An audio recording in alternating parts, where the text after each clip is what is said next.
अगर एक हिंदू का ब्लड ले लो और एक मुस्लिम का ब्लड, कोई बता सकता है ये हिंदू का है मुस्लिम का है? पता लग जाता है। मोमडन का ढाबे उठ के भी चले जाते हैं। आप जैसे हैं राशिद की दुकान पे रुके हैं तो आपको कोई दिक्कत? नहीं, कोई दिक्कत नहीं है, भाई हैं अभी, इनका हमारा एक खून है। बस यही पूछा था उनको, भाई कारीगर मुसलमान तो नहीं कोई, मतलब वर्कर कोई? मगर ना जी, हमारे पास सब हिंदू। तो ये एक नई परंपरा है जिसका मैसेज मेरे ख्याल से अच्छा नहीं है। हमें उनका रोजगार नहीं देखना, हमें अपनी पवित्रता देखनी है। लाखों कावड़िए हर साल की तरह इस बार भी मुजफ्फरनगर से होकर गुजरेंगे, लेकिन इस बार एक बात अलग है। प्रशासन ने कहा है कि खाने पीने का सामान बेचने वाली सभी दुकानों यानी ढाबा, रेस्टोरेंट, मिठाई और फल वगैरह बेचने वालों को अपना और अपने यहाँ काम करने वाले कर्मचारियों का नाम दुकान पर बड़े बड़े और साफ अक्षरों में लिखना होगा। इस आदेश का असर भी नजर आने लगा है। ये प्रशासन का आदेश था कि नाम लिखवाइए आप प्रोपराइटर का।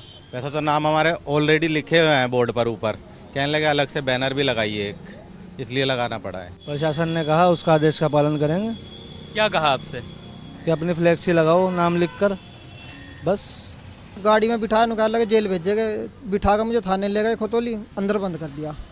अंदर बंद करने के बाद फिर पापा की जो सिफारिश थी, उनकी सिफारिश के उस पर उन्होंने छोड़ा, बोला बोर्ड लगाकर फोटो खींचकर हमें सेंड कर देना। इतना ही नहीं, ढाबा संचालकों का ये भी कहना है कि पुलिस ने उनसे मुसलमान कर्मचारियों को हटाने के लिए कहा। इसके बाद अधिकतर ढाबों से मुसलमान कर्मचारियों को हटा दिया गया है। पुलिस वाले तो आए थे, वे उनको जी अपनी वो लगाओ नाम प्लेट, वो हमने छपनी दे रखी, आ जाएगी शाम लो। बस यही पूछा था उनको, भाई कारीगर मुसलमान तो नहीं कोई, मतलब वर्कर कोई? मगर ना जी, हमारे पास सब हिंदू। ये पूछा था पुलिस ने आपसे कि कोई वर्कर मुस्लिम तो नहीं है? क्या पूछा था पुलिस वालों ने? मतलब यही कहा कि भाई कोई भी आदमी तुम्हारे होटल पे मुसलमान ना रहे। जो था वो उसको हटा दिया है, वो अपनी वजह से जा लिया है कि मैं अपना काम करूँगा। अभी जो कोई कारीगर भी है और नीचे सर्विसमैन भी है, वो भी सब हिंदू लड़के हैं। पुलिस ने स्थानीय दुकानदारों पर किसी भी तरह का दबाव डालने के आरोपों को खारिज किया है। एक पुलिस अधिकारी ने बीबीसी से कहा कि पुलिस ने किसी पर कोई दबाव नहीं डाला है। प्रशासन का तर्क है कि ऐसा किसी भ्रम की स्थिति से बचने के लिए किया गया है। ये इसलिए ज़रूरी है ताकि किसी प्रकार का कोई कन्फ्यूजन किसी भी कावड़िए के अंदर ना रहे और ऐसी स्थिति ना उत्पन्न हो कि कहीं कोई आरोप प्रत्यारोप हो और बाद में कानून व्यवस्था की स्थिति उत्पन्न हो, इसलिए ऐसा निर्देश दिया गया है। लेकिन जिन लोगों पर इस आदेश का असर पड़ रहा है वो इसे मुसलमानों को अलग थलग करने की कोशिश के रूप में देख रहे हैं। अभी ये बाहर का लगवाया था वकील साहब टी स्टॉल के नाम से, तो बोल रहे थे, कहने लगे इससे पता नहीं लग रहा है हिंदू का मुसलमान का। फिर इन्होंने ये बाहर वाला लगवाया था, जो बाहर लग रहा वकील अहमद के नाम से, कहने लगे कावड़ लगा लो, उसके बाद हटा लेना इसे बाद में 5 तारीख के बाद। सिर्फ ढाबों और होटलों पर ही नहीं, फलों और चाय की दुकानों पर भी मालिकों के नाम के पोस्टर चिपके हैं। ये तो बस अब के ही हुआ है, कहने लगे अपने नाम की तख्ती लगाकर और अपने ठेले पे लगाओ, बस। किसने कहा था ये प्रशासन ने कहा था, इन्हीं के ऑर्डर रहेंगे, तो कहने लगे इस पे तख्ती लगाओ। कांवड़ मार्ग पर ढाबों को लेकर विवाद पिछले साल शुरू हुआ था, जब मुजफ्फरनगर में ही एक आश्रम चलाने वाले हिंदूवादी धर्मगुरु स्वामी यशवीर ने खाद्य सामग्री बेचने वालों के नाम लिखवाने और पहचान स्पष्ट करवाने की मुहिम शुरू की थी।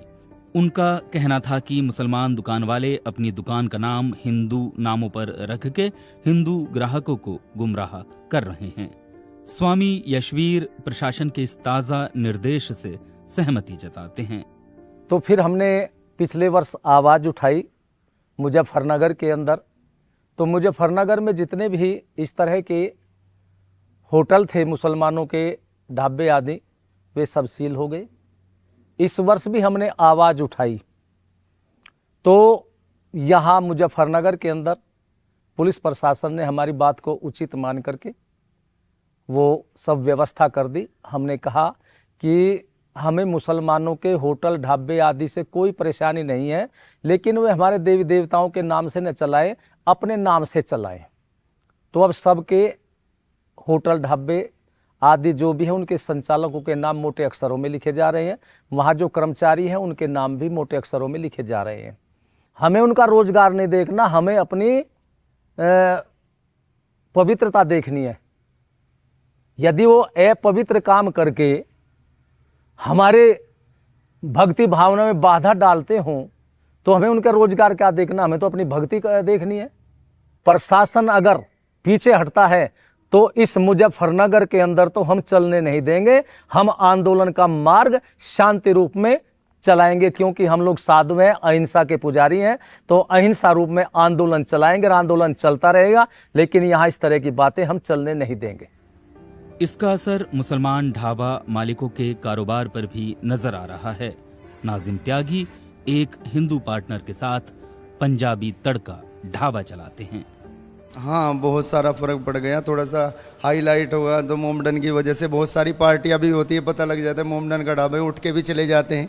थोड़ी मेंटलिटी ऐसी हो गई है आज की डेट में। वसीम अहमद पिछले 9 सालों से गणपति ढाबा चला रहे थे।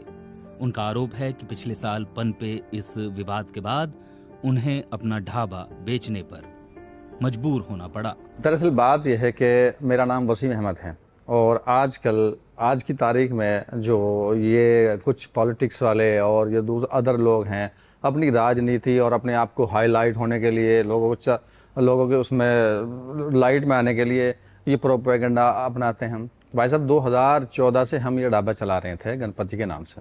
तो अब पिछले साल मेरे पास ILIU की टीम आई थी मेरे पास में। उसने मुझे कहा कि भाई तुम्हारा नाम क्या है? मैं कहा मेरा नाम वसीम अहमद है। कि एक नाम गणपति रखा हुआ है? मैं कहा बिल्कुल रखा हुआ। क्या लगा किसने अधिकार दिया तुम्हें? मैं कहा जी अधिकार तो हिंदुस्तानी हूँ, संविधान में है, तो अधिकार की क्या बात रहेगी इसमें? आखिरकार आपको ढाबा बेचना पड़ा? बिल्कुल बंद करना पड़ा भाई साहब, हमने तो बंद कर दिया, बेच दिया हो तो 8 महीने पहले हमने छोड़ दिया उसको। क्या करते, आए दिन परेशानी, कभी कोई खड़ा हुआ, कभी कोई खड़ा हुआ। मुस्लिम होने का एक खमियाजा भुगतना पड़ रहा हमें। हमने कई कावड़ियों से भी बात की, वो प्रशासन के इस निर्देश से इत्तेफाक नहीं रखते। बझेड़ी मोड़ पर राशिद की चाय की दुकान है। उनके पास बैनर लगाने के पैसे नहीं थे तो हाथ से ही लिखा पोस्टर लगा दिया। यहाँ कई कावड़िए रुके हैं जिन्हें राशिद के धर्म से दिक्कत नहीं है। भक्ति में डूबे अधिकतर कावड़ियों के लिए दुकानदार का धर्म मायने नहीं रखता। आप जैसे हैं राशिद की दुकान पे रुके हैं, तो आपको कोई दिक्कत नहीं? कोई दिक्कत नहीं है, भाई हैं अभी, इनका हमारा एक खून है।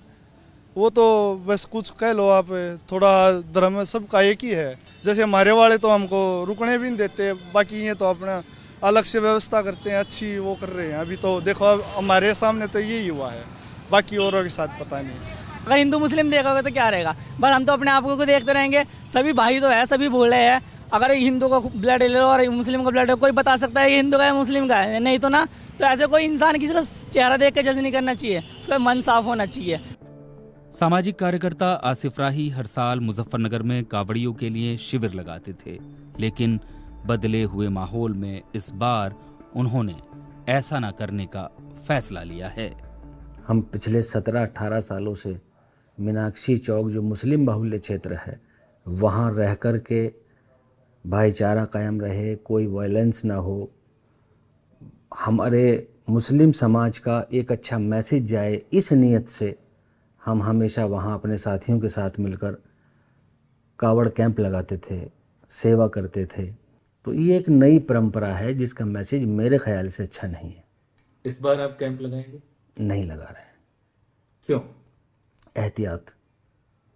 जब होटल और ढाबों पर ये लिखा जाना ज़रूरी है कि आपका मज़हब क्या है, आपका नाम क्या है, ज़रूरी था कि ये लिखा जाए प्रोपराइटर का नाम और शुद्ध शाकाहारी है या मांसाहारी है। दूसरे, फल और फ्रूट ये प्राकृतिक चीज़ें हैं, इनका कोई टेस्ट या वो किसी ख़ास मज़हब के लिए नहीं बना, ये सब के लिए हैं। ये गलत शुरुआत है मेरी नज़र में, ये नहीं होना चाहिए था। ये मेरे शहर की बदकिस्मती है कि इसने 2013 झेला। ये मेरे शहर की बदकिस्मती है कि यहीं से एक ये नई शुरुआत हुई है जहाँ से हर सवाल मुजफ्फरनगर के लिए आकर के खड़ा हो गया है। इसके